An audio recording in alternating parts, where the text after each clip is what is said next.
Mga kababayan, sa panahon ng tag-init, mas madalas nating naririnig ang patungkol sa sore eyes, isang kondisyon na nakakaapekto sa mata at karaniwang naranasan ng maraming tao, lalo na sa mga bata, kung kaya't mahalagang malaman kung ano nga ba yung sanhi nito.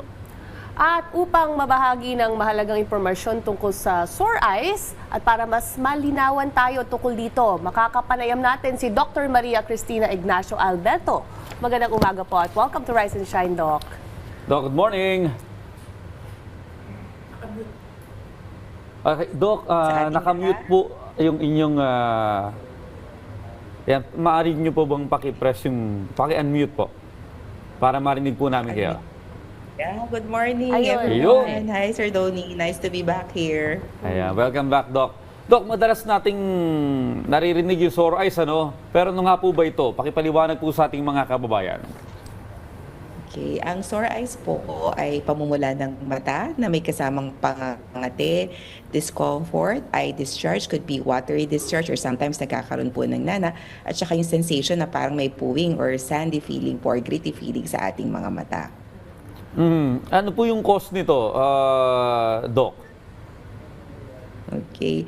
Marami sa ating mga kababayan, pag sinabing sore eyes, ang akala nila viruses lang. Actually, napakadaming sanhi po ng sore eyes.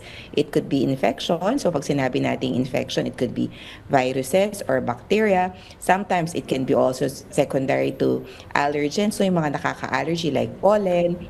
It can be secondary to irritants also like alikabok po sa paligid or chlorine sa tubig. So, napakadami pong sanhi ng ating sore eyes. Doc, ano-ano pa po ba ang mga karaniwang symptoms ng sore eyes o bago pa mangyari ito, ano yung mga symptoms that leads to having sore eyes bukod sa pamumula ng mata? Okay, kung ito po ay infectious cause, particularly yung mga virus, ito po yung napaka-contagious na sinasabi natin conjunctivitis or sore eyes. Minsan may kasama itong lagnat, ubo, sipon, pamamaga ng mata. Kung ito naman ay secondary to allergy, kadalasan ito'y pangungunahan ng pangangati ng lalamunan, pangangati ng ilong, bahing ng bahing, at pangangati ng mata.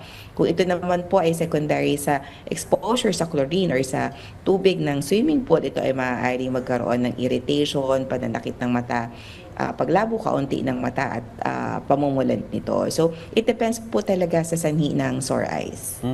Totoo nga, no, talagang highly contagious, no, nakakahawa ito. I remember nung bata ako, pinagalitan ako ng tatay ko dahil nagdala ako ng sore eyes sa bahay namin, lahat sila nahawa eh. Para uso siya sa school, di ba? Pag nasa school kayo.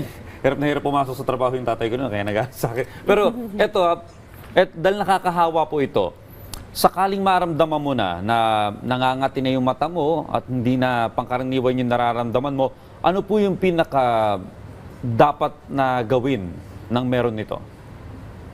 Okay, if you have viral sore eyes in particular, yung sinasabi nyo ngang nakakahawa, no?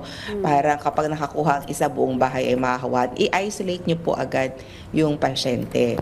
At make sure po isanitize natin yung mga bahagi ng bahay, lalo na po yung mga pintuan, mga pasimano na maaaring nahawakan or naubuhan ng pasyente na may viral sore eyes. So sa mga pasyente naman na nakakaramdam ng unang simptomas, lumayo na po kayo sa mga kasambahay ninyo dahil sigurado po ako na makakahawa kayo.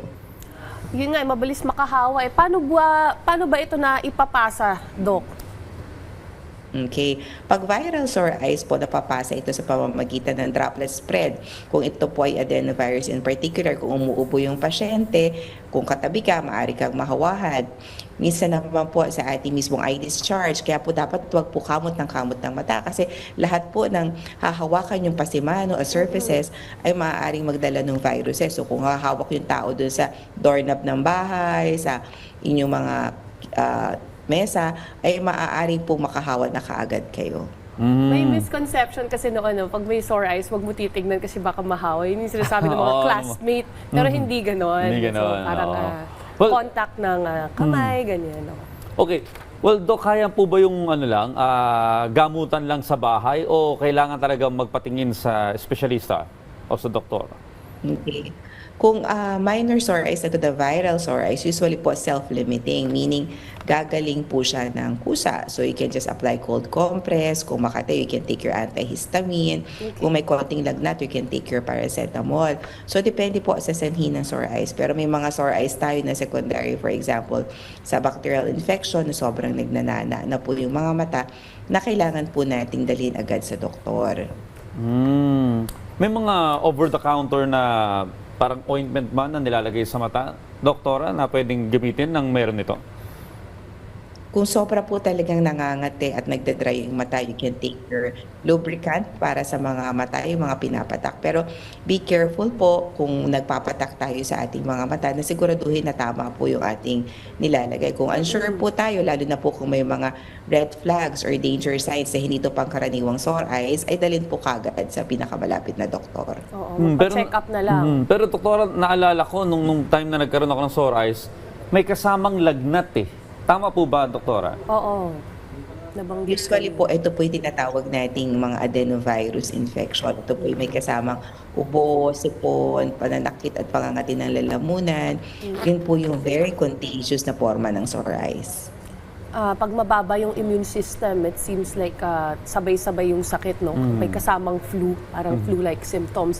Ngayon, mainit po ang panahon. Ano po ang pinakamabisang paraan para maiwasan ang pagkakaroon at pagkalat ng sore eyes? Pag init, talaga po dumadami ang sore eyes kasi mas nagtatribe po ang mga viruses at bacteria during the summer season. Ikalawa po, syempre po, sobrang init, mas maalikabok, so mas may tendency na magkaroon ng iritasyon ng mata. Dumadami din ang pollen during the summer season. At of course, dahil labas-labas tayo ng bahay at mahilig mag-swimming, tayo po ay minsan nagkakaroon ng sore eyes dun sa chlorinated water or dun sa infected swimming pool. So, dapat una sa lahat po na magsuot po ng eyeglasses kung tayo po nasa mainit na araw.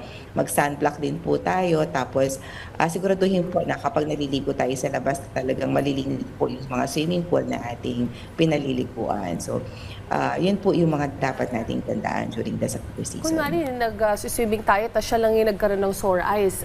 Ano po ba yun, Doc? Kulang siya sa certain vitamins or supplement? Bakit yung same activities kunwari kami at iisa lang naman yung nagka-sore eyes? Yes, sometimes po ganun, mahina yung immune system. Kaya yung konting bacteria sa pool, may infect agad yung kanilang mga mata. So if that's the incident na talagang iisa lang yung nagka-sore eyes sa inyo, malamang po mahina ang resistensya. So kailangan palakasin din po natin yung ating nutrisyon at immune system. Well, protektahan natin ang ating sarili ngayong panahon ng tag-init sa sore eyes. Maraming salamat po sa lahat ng impormasyon na ibinahagi niyo sa amin ngayong umaga patungkol sa sore eyes, Doktora Maria Cristina Ignacio Alberto. Thank you, Doc. Dok Tina, maraming salamat. Maraming salamat din po.